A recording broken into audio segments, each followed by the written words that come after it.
Felice Bauer, Prague, le 12 décembre 1912. Ma chérie, tu ne devais pas faire ça. Promettre qu'une deuxième lettre viendra et ne pas tenir ta promesse. Je sais que tu n'as pas le temps et je ne t'ai pas demandé de seconde lettre, mais vois-tu, quand tu le promets de façon aussi explicite comme dans ta lettre de ce matin et que la lettre ne vient pas, je me fais du souci. Est-il possible de faire autrement ?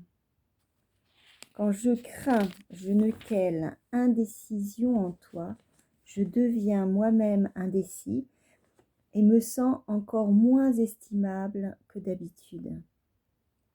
Aujourd'hui, ça n'est certes pas aussi grave. Ta lettre de l'après-midi était affectueuse et apaisante, et si tu lis l'Aurore, tu es au moins bien protégé de ce côté-là. Mais si la lettre promise ne vient pas, cela ne me suffira pas complètement.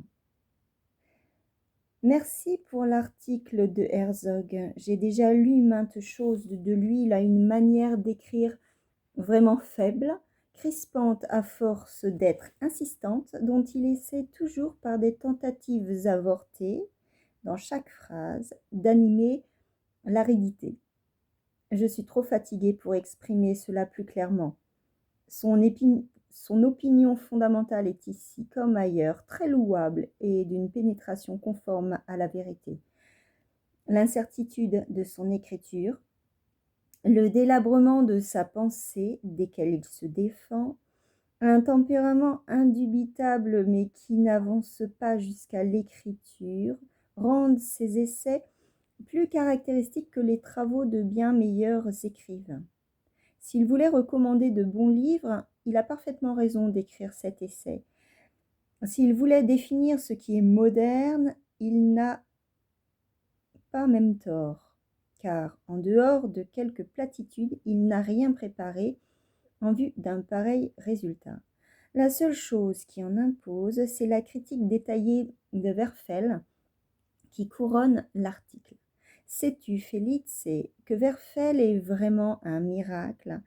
Quand j'ai lu son livre « L'ami du monde » pour la première fois, je l'avais déjà auparavant entendu présenter des poèmes, j'ai pensé que l'enthousiasme que j'avais pour lui m'emporterait jusqu'à la déraison. Cet homme fait des choses énormes. Du reste, il a déjà sa récompense et il vit à Leipzig dans une situation paradisiaque de lecteur aux éditions Revolte, où a aussi paru mon petit livre, et il a environ 24 ans, une totale liberté pour vivre et écrire. On imagine tout ce qu'il va réussir à produire. Je ne sais plus du tout comment conclure, puisque ce jeune homme étranger est venu se mettre entre nous. Franz.